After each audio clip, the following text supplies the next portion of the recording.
Hey, hey, got an idea for a new video series that I'm gonna do. Perhaps I was doing like the full mundane astrology reports like as like a one-off video, and I probably still will do that, even though they are pretty exhausting to make. But I thought I could at least show you kind of what the significant, like if we know what the significators are um, for the various things in the world, um, we can talk about how they're changing, how they have changed, and they will continue to change as we go through time. Hope that was all clear as mud. So I live in this area, so I have it erected for here.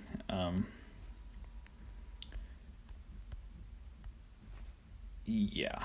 So I have the houses set for the first chart's houses are still set for this one. So we can see that. Okay, let's go back. In the 2021 spring equinox chart for the eastern United States, we had Aquarius rising, and actually, if we set this for like Washington D.C. or further to the east, the ascendant will be progressed a few more degrees. So actually, they had even Jupiter in the 12th house in this chart. But I'm just going to try to. I don't know. I haven't completely figured out how I'm going to sort of make that easy to deal with as part of a video, as far as video goes. But here we are. So we'll just take a look at this side of USA for now, and then we will look at the lay of things for Western USA as well. So we've had Saturn progress or retrograde into the 12th house, and Saturn was pretty much exactly on the angle, at least in this area.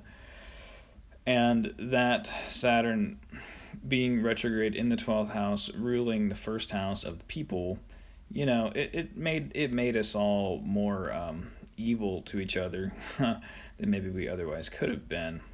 Having a planet in the 12th house ruling the ascendant shows that the people were their own worst enemies, secret enemies in this case, or it felt like like other people were like secretly working against you. At least that's how it felt in the world situation.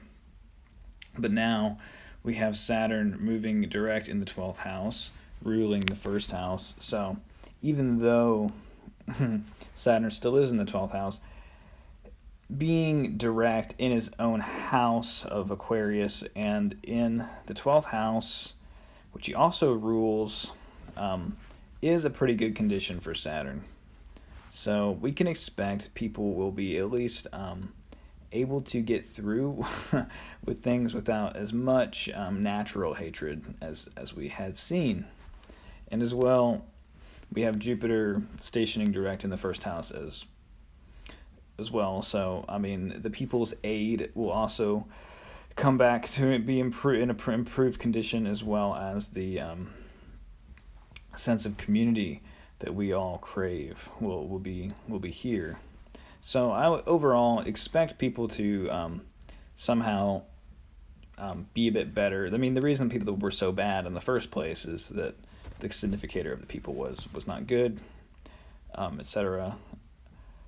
But yeah, I'll show you this. So the fun thing about this chart is that it counts for the whole year, so it's much easier to think about. And we see that the planet Saturn will be back on the angle, at least in this area, by the end of December. And Jupiter will have progressed into the second house by the beginning of January. So we can tell that the people's aid will improve by then. But it's not really my aim to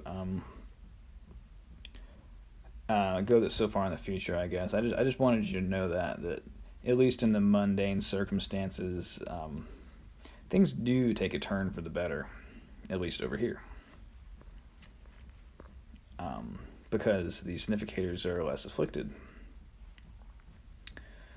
All right, so bringing it back here, so we still have Mars and Mercury in the 12th and the 8th house, in the 9th house. Mercury briefly dips into the 8th house. If he's not already in the 8th house, he's in the 8th house in Washington, D.C., both Mars and Mercury are. So, I would imagine the conversation about the debt and the death and the destruction will be taking more of a stage as we move ahead with Mercury, and the sort of argumentativeness that we can expect from Mercury is also there.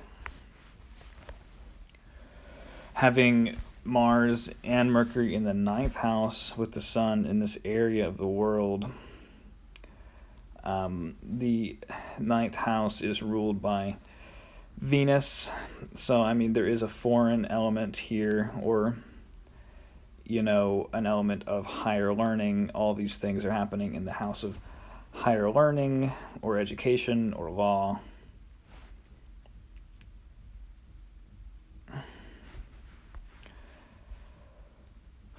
I'm drawing a blank on what to say about what that means in the mundane context, but at least be aware that you have these 3 planets in the 9th house for the next bit here. And I'll be back to periodically talk about the mundane astrology. I think having a sort of rambling, open-ended dialogue about it, or monologue, is it's pretty good. So we have here Venus in the 11th house as well. So Venus in this chart is ruling the 4th house and the 9th house. So having Venus in pretty good condition towards her own house is at least desirable for the rest of the month. This could be, a desire to go on a trip, or like many people going on trips, traveling, especially with the adventurous Venus in Sagittarius, people traveling with their friends and so on. I don't really... It's funny to have all of that going on. People being adventurous with their home life, potentially. Mundane astrology is very mundane, and, some people would find that boring. But, we're talking about the boring, sort of everyday sort of elements of the world with mundane astrology. Before I go any further, let me thank God, who gives wisdom and understanding, that we can look into these mysteries to the glory of his name. In Jesus' name, amen. We could talk about how the ruler of the 10th is in the 9th in exile still, and he'll be moving into his domicile in Scorpio. I'm talking about Mars here with the Sun. Now Mars is the 10th house ruler, and he'll be in the 9th house. So, foreign conflicts are implicated here. This is the chart of the government that drone striked those people in Afghanistan, kind of out of hand there when Mars was in Virgo there, opposing Neptune. Things got a little out of hand there, to say the least. And we probably will be hearing more about foreign conflicts, but let me just set this up for let me just do Washington, just so you can see that a little bit more clearly, because it may not work out quite like that since we were looking at the other houses there. Actually foreign conflicts are more implicated here, and hearing about them, discussing them, having arguments about them. With Mercury there, it may be a kind of extreme foreign conflict. So more if you're talking, remember this is not Nashville now, we're talking about people in the further east, Saturn, who's ruling the angle, the first house is in the 12th house, making a square to Mars is making a square over to that Saturn. The Jupiter, though, is in the first house, right on the angle and moving ahead.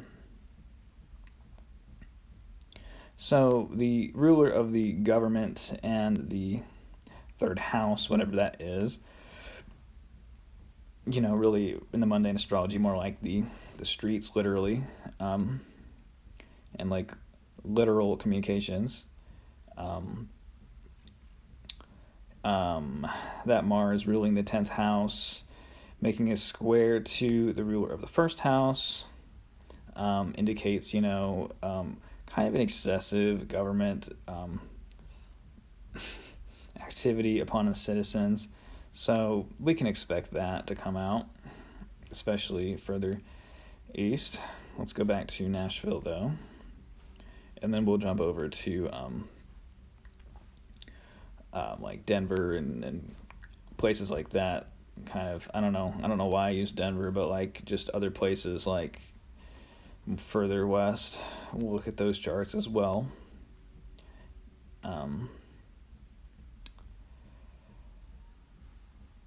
Yeah, so I mean, it's still the ruler of the 10th squaring the ruler of the 1st here, and that ruler of the 1st is in the 12th, so really feeling run down by the government and these foreign things, I think, is more to the tune. Yeah, and that's the Mars-Saturn square. Okay. So we can also talk about how Venus will be going into the 12th house in November, in the middle of November, and staying there for the duration of the Venus retrograde. And we'll talk about that more on the next episode. All right, but it does look nice that Jupiter is in the first house there. Saturn is direct, so I mean, you're not really like meeting up with the other people in your world very much. People are still being quite reclusive and secretive or mysterious in a way, but they do have this quality of being good. There's a sort of goodness that is with the people having Jupiter in the first house and ruling the second house. So, I mean, it will be easier to have something in a way, in a large way, here. But yeah, you can see that all that governmental stuff comes in, squaring, and even squaring Jupiter. So, I mean, there is a lot of tension between the government and the people coming out here,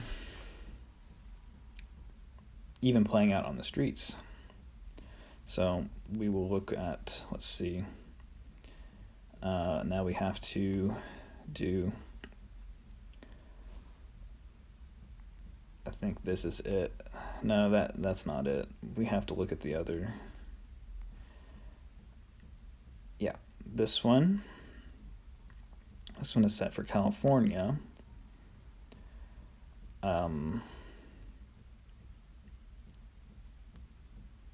Okay.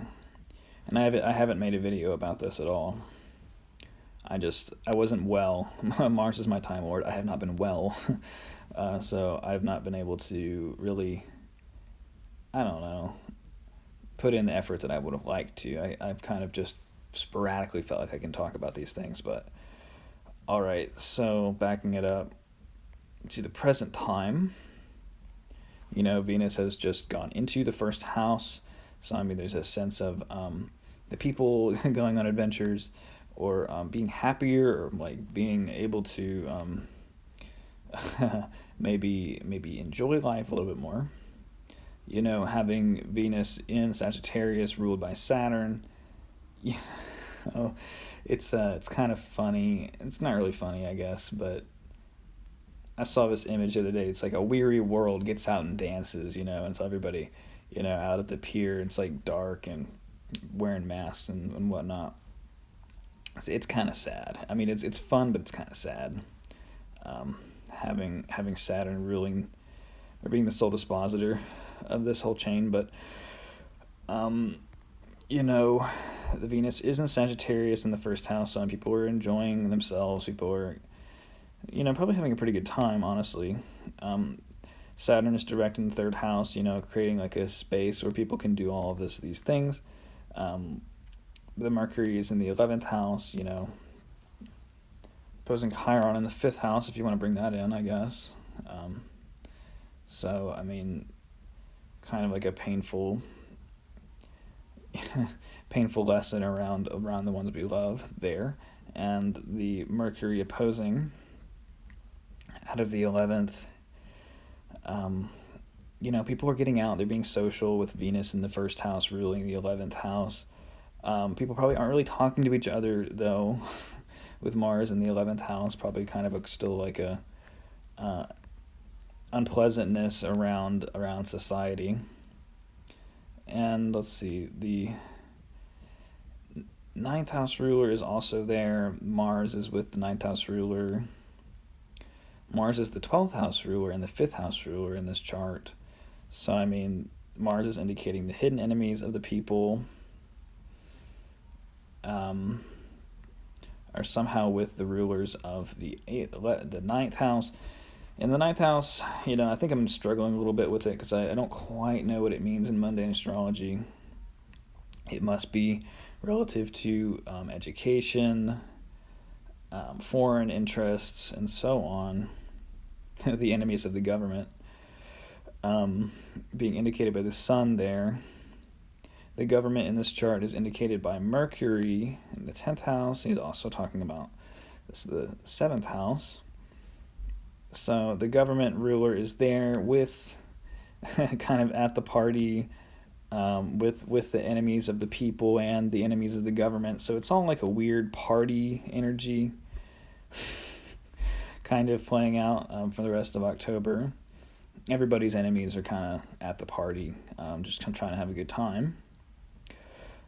We got Jupiter here in the third house. Jupiter's ruling the fourth house and the first house. He's direct. Mercury's making a trine to him towards the end of the month. So, somehow like the people and the government are like getting along a little bit. I'll have to go. That doesn't really last into the next year, but I mean, it is like a fun party. We can all kind of get along, even though.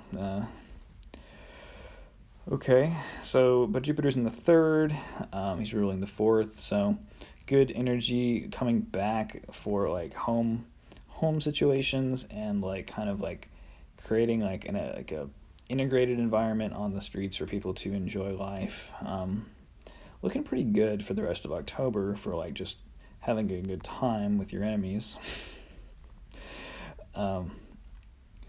Let's see. I guess that's kind of all of it there. Well, doesn't really change until we have these planets starting to go into the 12th house. And let's, since we've already talked about that, let's, we'll have to fiddle with this a little bit, but we'll just take a further east chart. California is pretty western.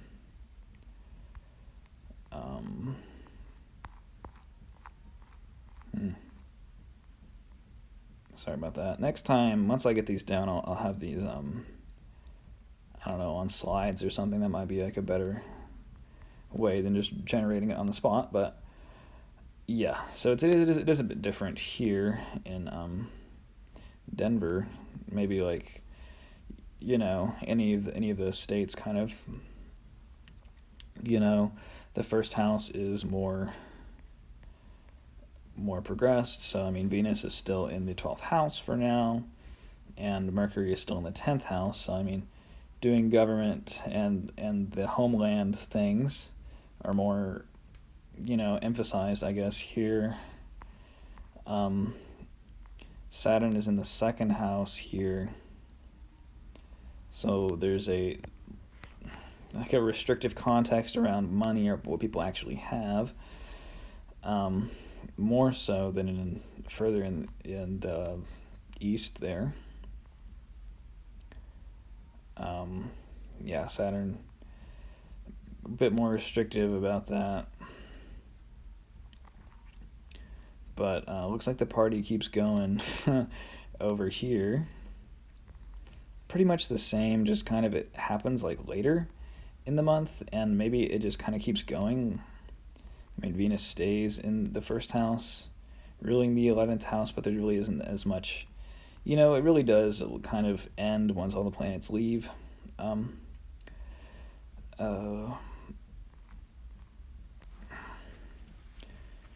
Libra, sorry. And then you have the planets in Scorpio here, still in the 11th house, but it takes a bit of a different turn, I think, because you have Mars in the 11th house ruling the 12th house. I feel like I'm losing people here. I know I'm just kind of rambling about numbers and planets and aspects and all these things, but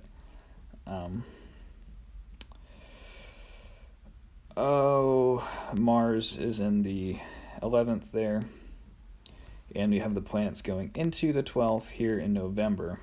So you've got Mars in the 11th ruling Mercury in the 12th. So the 10th house ruler is kind of in straits here, it looks like, and becoming, under the sunbeams, under the 9th house ruler. So the enemies of the hidden enemies of the government sort of overwhelm the government.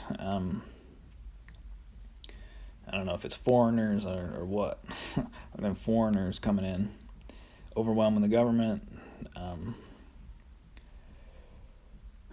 Looks like by the end of November, it's on the south node in the 12th house, so it's kind of a shadowy time. The ruler of the 12th is in the 12th. He also rules the 5th, so and that's in Sagittarius, where most of those planets are, ruled by Jupiter, who's in a pretty good way. In Aquarius, decent. All right.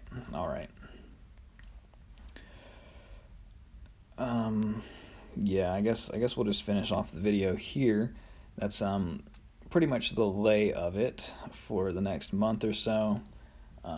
Not too clean, not too shabby either. So hope that was cool. Hope you're all doing good. And I'll come back when I have more to say about it. I'll be thinking about it. So I'll be thinking about you. So God bless you, and I'll catch you on the next one.